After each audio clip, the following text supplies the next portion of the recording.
Hubungan dengan Tuhan itu saling percaya. Kita bukan hanya menjadi anaknya dulu orang berdosa. Kita ini mantan pemberontak terhadap Allah, sekarang diadopsi jadi putra-putri kerajaan sorga. Tapi kita juga ahli waris alias mitra. Tuhan tuh memberi kita kepercayaan, hidup itu kepercayaan. Coba ubah dulu paradigma tentang kehidupan.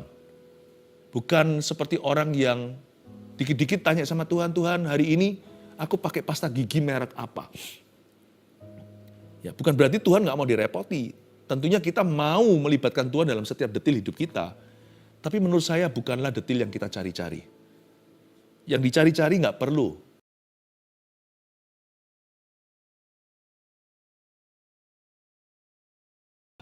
Dalam rencananya.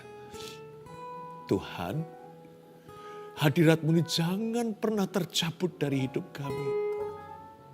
Cast us not away from this presence. Jangan pernah usir kami dari Eden seperti ini. The garden of God. Hadirat-Mu seperti taman, kami tidak mau keluar dari sana. We want to stay in your presence day by day. Hamba-Mu tahu sudah waktunya hamba-Mu sampaikan khotbah. Tapi hamba merasakan the sweetness of your presence. Hamba rasakan manisnya hadirat Tuhan ini. Hamba tidak mau pergi Tuhan. Hamba mau meresapi, menikmati hadirat Tuhan yang ku cinta dan sembah. Bukan hanya sanggup menyembuhkan. Tapi Tuhan yang ku sembah adalah Allah yang begitu indah pribadinya. I want to know you, not just your power. Bukan hanya kuasa-Mu. I want to know you. I want to know you.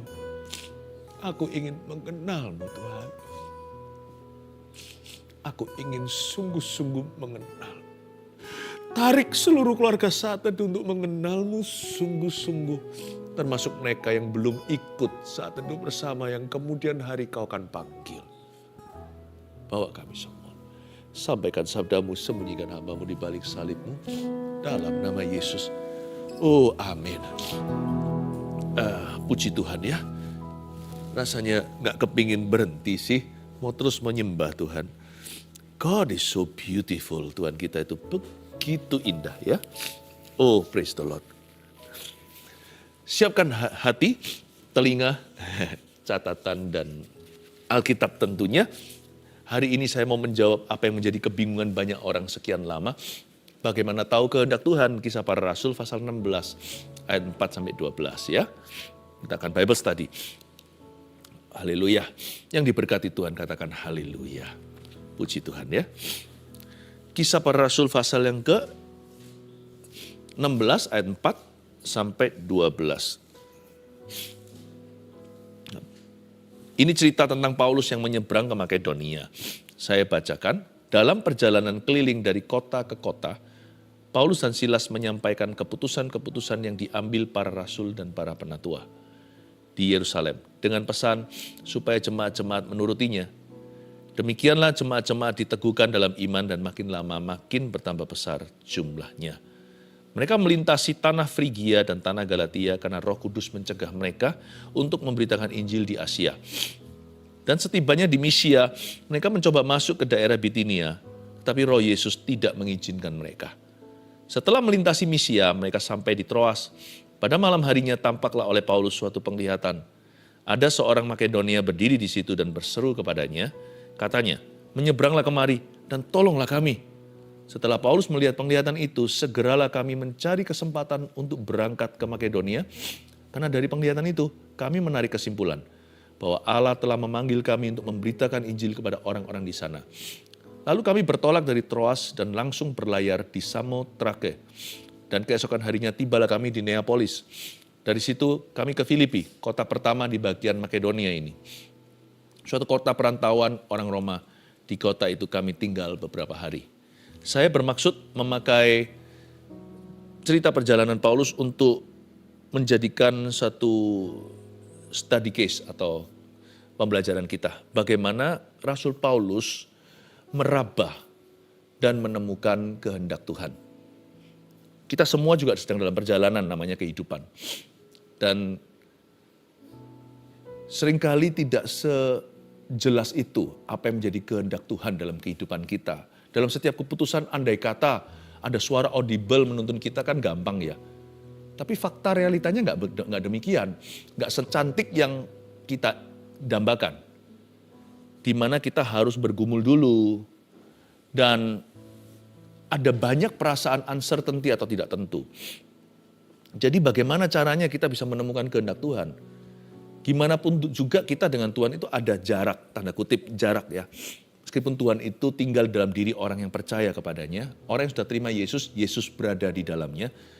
Tapi tetap kita selama masih hidup di dalam tubuh Adam dan Hawa ini masih tanda kutip terpisah dengan Tuhan. Kita hidup di dalam dunia, ini beda dunia di mana Allah ada di dalam sorganya yang kekal. Jadi mau gak mau kita hanya bisa melihat seolah-olah di depan cermin yang samar-samar. Tapi bukan berarti bahwa kehendak Tuhan itu mustahil untuk kita temukan. Jadi kita dengan kata lain kita itu bisa tahu kehendak Allah atas hidup kita itu apa. Kita harus selalu mengejar kehendak Allah yang sempurna dalam hidup kita, yang berkenan di hati Tuhan.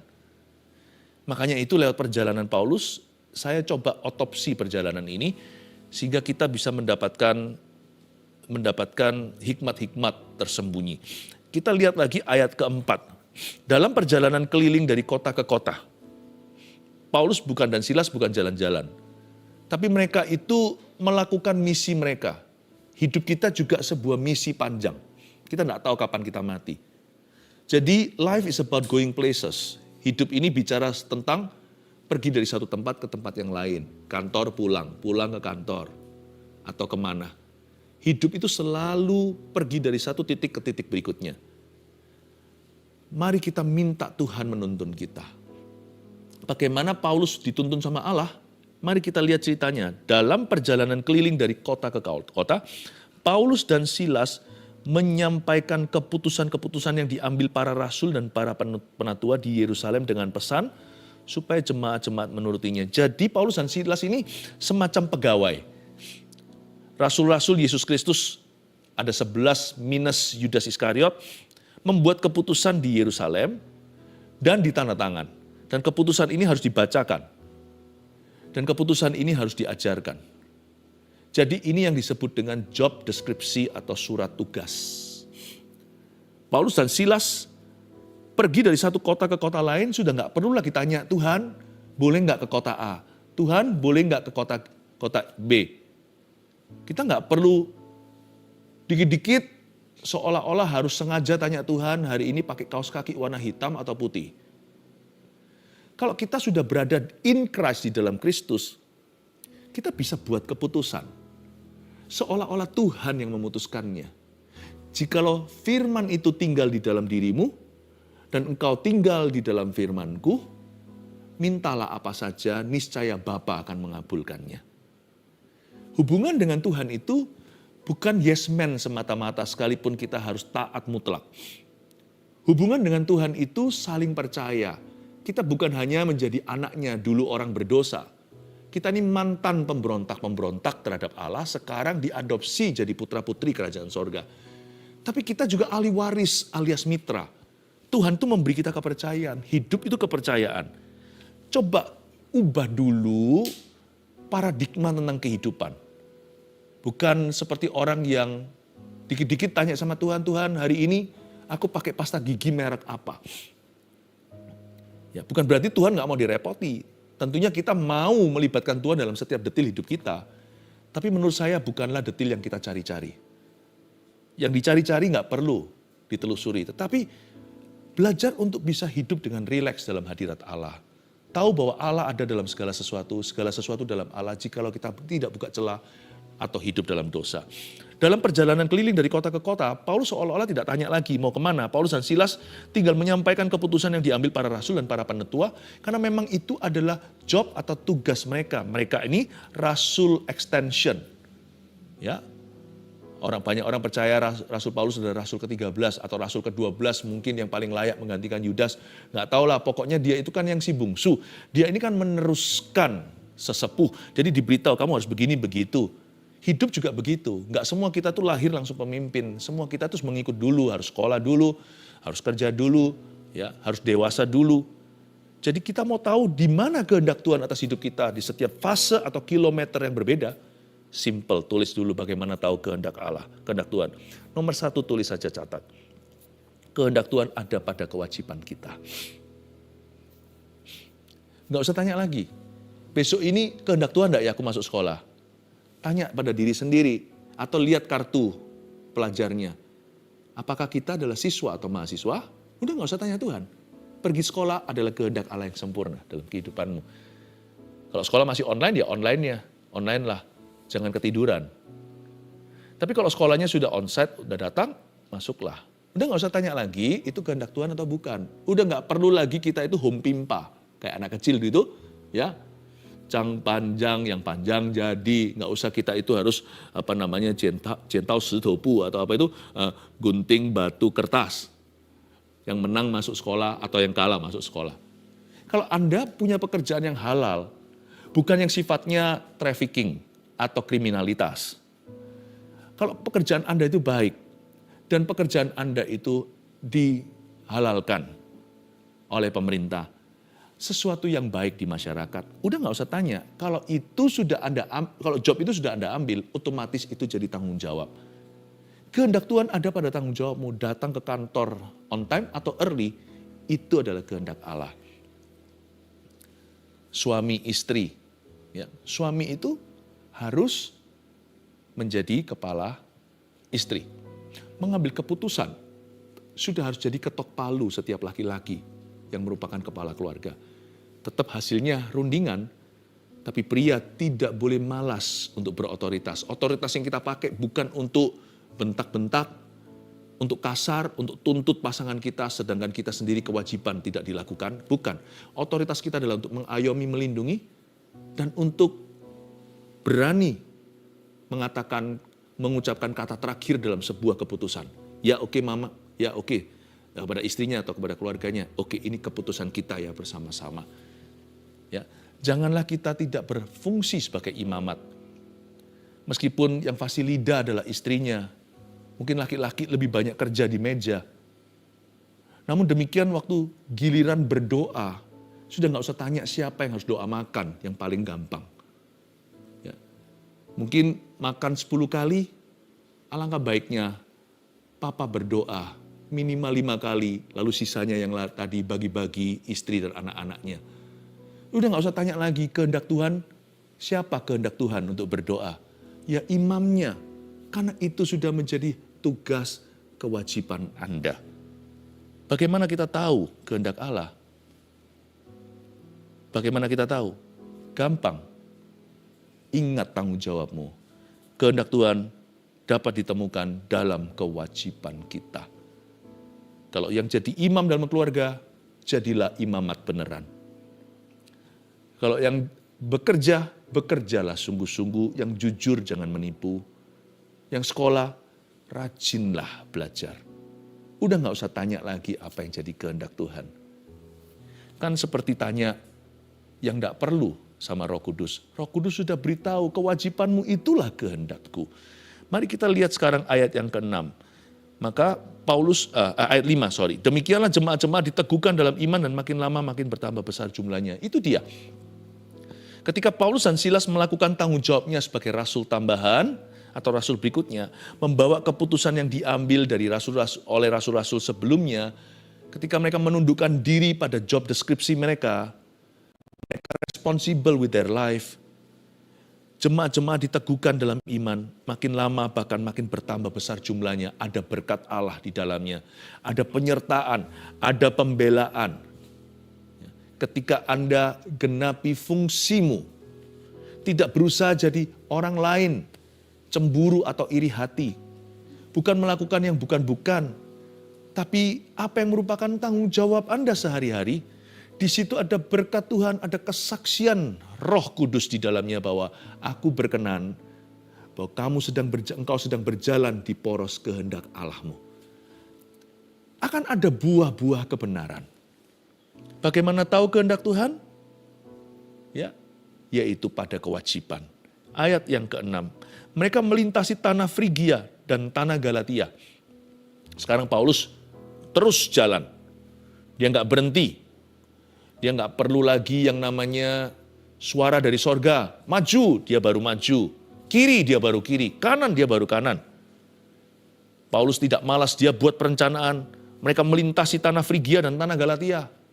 Paulus mulai menjelajah. Ya, karena Roh Kudus mencegah mereka untuk memberitakan Injil di Asia. Tunggu sebentar. Ternyata dalam planning mereka ada yang di luar perencanaan atau dugaan. Mereka akhirnya melintasi tanah Frigia dan tanah Galatia karena Roh Kudus mencegah mereka untuk memberitakan Injil di Asia. Paulus itu kan di daerah Turki waktu itu, ya, modern hari ini, ya, negara Turki. Paulus membawa Injil itu tadinya sebelum dibawa ke Eropa sebelah barat, sampai ke Roma, terus sana nanti ada Spanyol. Tapi Paulus mau membawanya ke arah timur. Dia mau membawa Injil itu jangan-jangan terus ke sana, yang tan. Afghanistan, Iran, terus sampai India dan seterusnya. Tapi nggak sampai ke sana, diblok sama Roh Kudus. Roh Kudus tidak mengizinkan mereka masuk ke daerah Bitinia. Tidak mengizinkan mereka masuk ke daerah Asia. Dan setibanya di Misia mereka mencoba masuk ke daerah Bitinia ayat 7. Tetapi Roh Yesus tidak mengizinkan mereka. Persisnya seperti apa dicegah saya tidak tahu.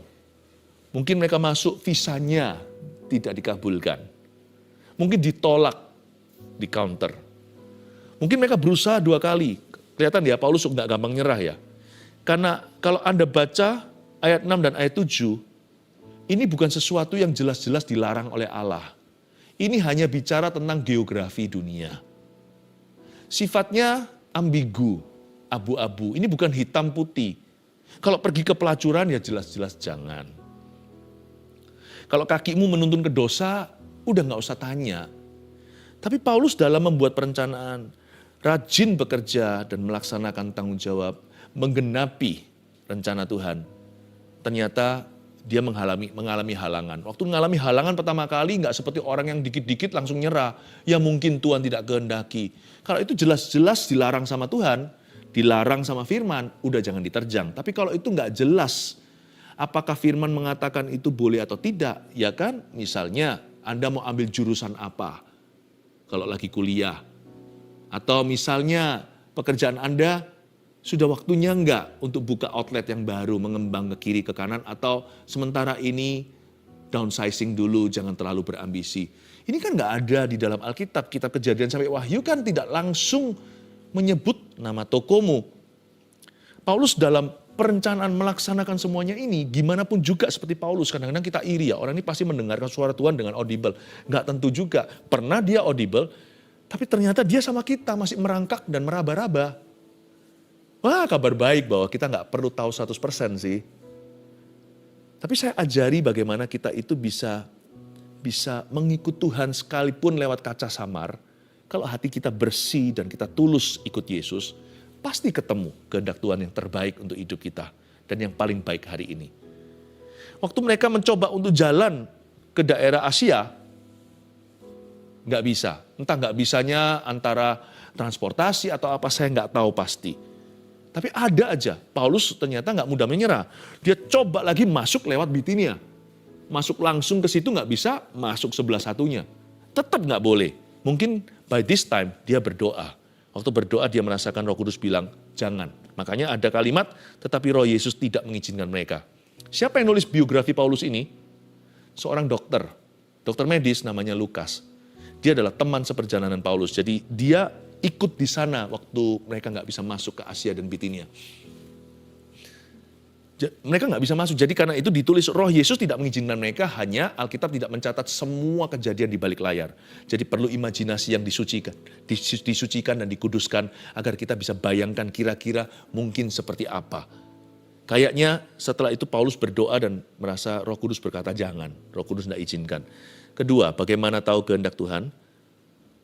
Ya, tahu apa yang bukan kehendak Tuhan itu sama pentingnya. Kalau di area abu-abu ambigu gini aja kita harus tahu loh, ini rasanya nggak diizinkan Tuhan. Apalagi yang hitam putih. Apa yang lagi hitam putih? Jangan diterjang. Kita terlalu mengotot atau memaksa, mau tahu kehendak Tuhan yang sempurna sekarang. Tapi kita abaikan, kita tidak hiraukan alias kita remehkan, apa yang jelas-jelas bukan kehendak Tuhan, malah kita lakukan. Sebelum kita tahu kehendak Tuhan 100%, mungkin kita perlu tahu dulu 100% apa yang bukan kehendak Tuhan, apa yang Tuhan jelas-jelas bilang jangan. Kalau kita belum temukan kehendak Tuhan, apa itu di depan, paling tidak jangan izinkan kemunduran. Saya mendingan stagnan sama Tuhan daripada maju sama setan. Sebab kalau saya maju sama setan, berarti saya mengalami kemunduran dari Tuhan. Pernah nggak kita berdoa nggak ada jawaban? Minta tanda juga nggak ada. Kita yang notabene pelin-pelan jadi ketakutan. Saya minta tanda yang gampang, nanti kalau terjadi kita bilang kebetulan. Kalau saya minta tanda yang sulit sekali, saya sendiri nggak yakin kalau itu akan diberikan. Atau saya punya iman yang cukup untuk melihat tanda itu. Jangan-jangan hanya angan-angan. Saya minta tanda itu, toh nggak pernah kejadian. Ujung-ujungnya saya takut kecewa. Repot jadi orang, gimana mau tahu ini kehendak Tuhan yang mana dalam hidup kita. Ada waktunya kehendak Tuhan serasa lamban. Kita minta pewahyuan nggak datang. Tidak ada tanda-tanda titik terang. Paling tidak ya, lebih baik stalemate sama Tuhan. Pernah main catur? Papan catur itu, kalau saya dulu main sama satu orang gitu, kadang-kadang bisa juga stalemate. Artinya, saya nggak bisa maju, saya nggak bisa mundur. Udah nggak bisa, berarti draw. Ya, rajanya aman, tidak bisa dibunuh. Tapi juga nggak bisa maju. Nggak bisa berkutik. Nggak enak sih posisi itu. Tapi mending daripada mati. Mending daripada kalah. Posisi seperti itu sama Tuhan lebih mendingan daripada kecewa sama Tuhan, langsung lakukan apa yang Tuhan bilang jangan.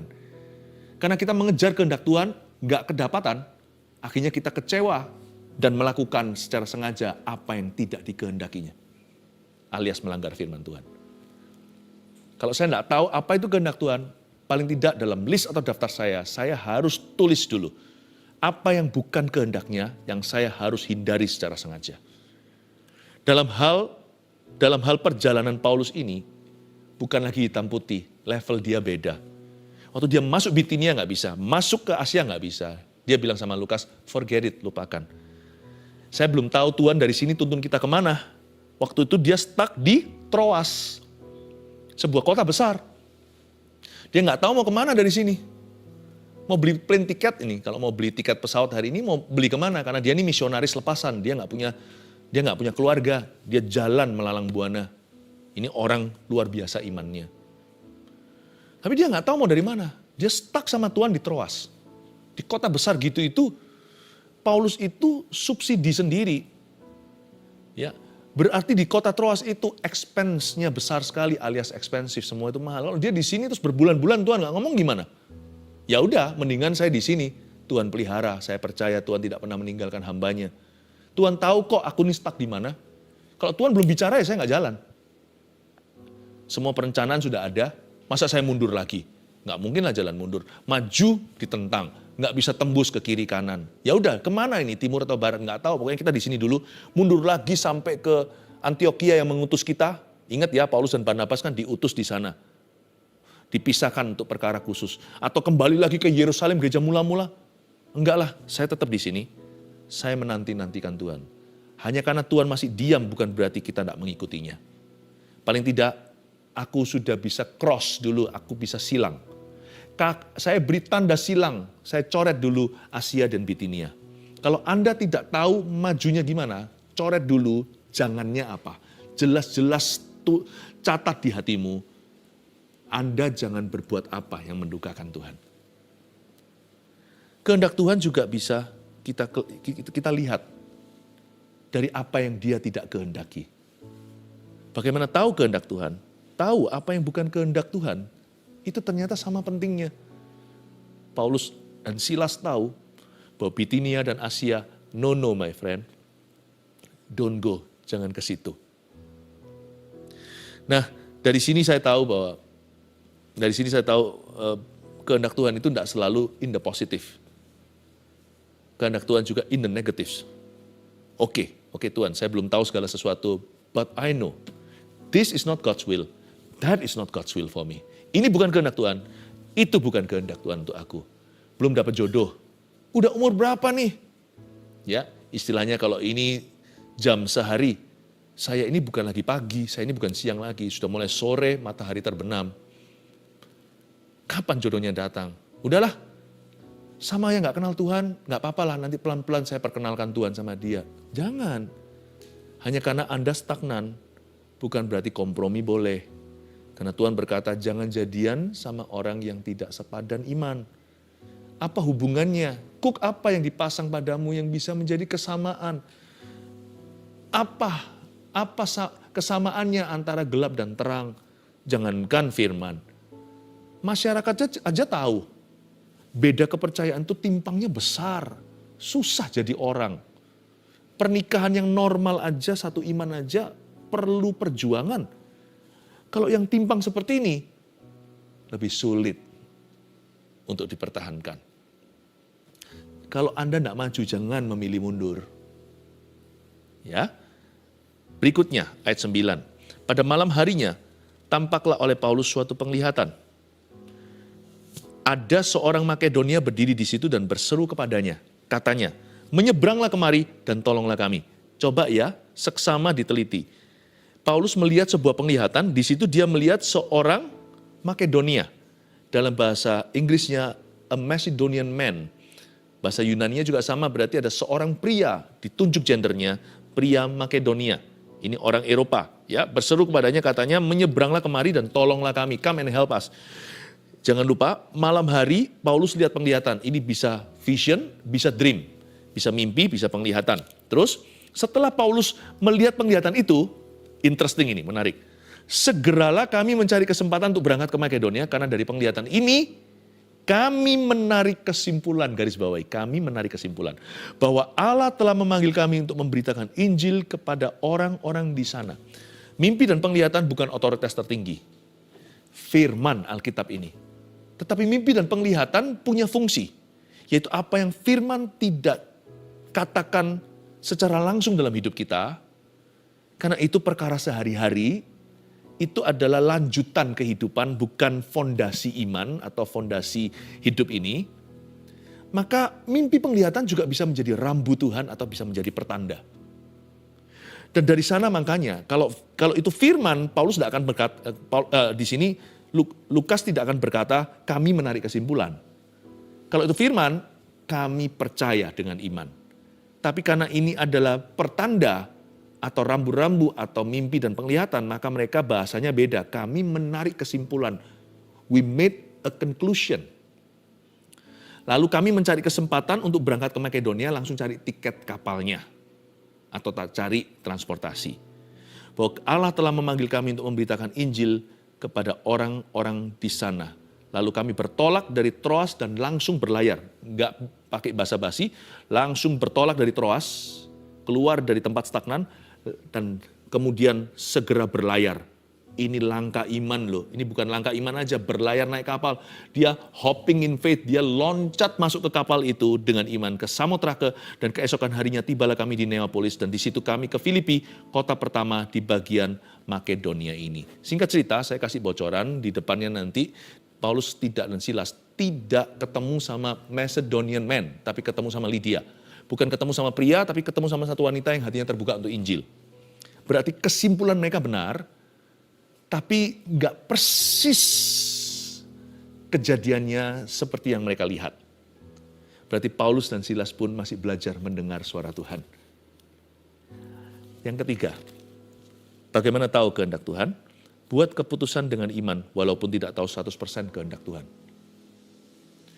Seperti Paulus dan Silas langsung beli tiket berlayar ke Samotrake, mereka bertolak dari Troas, mereka langsung ke Filipi, mereka menarik kesimpulan.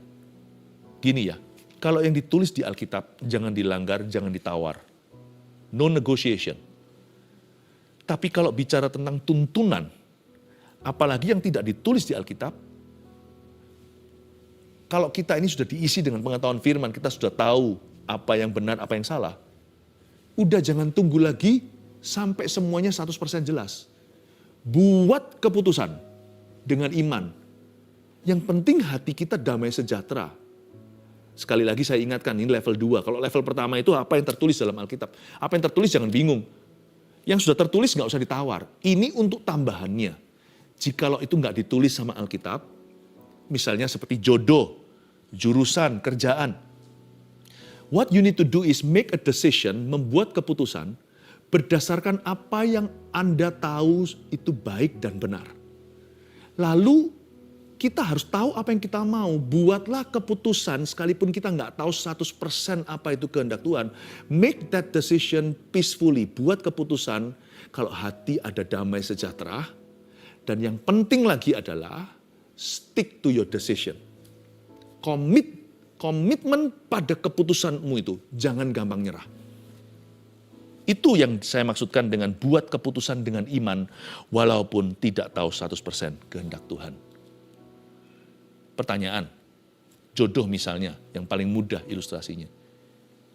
Apakah itu jodoh 100% dari Tuhan? Yang 100% pun kalau orang itu suatu hari 100% mengambil keputusan dari hak bebasnya untuk selingkuh, ya berabe juga ujungnya kan, celaka.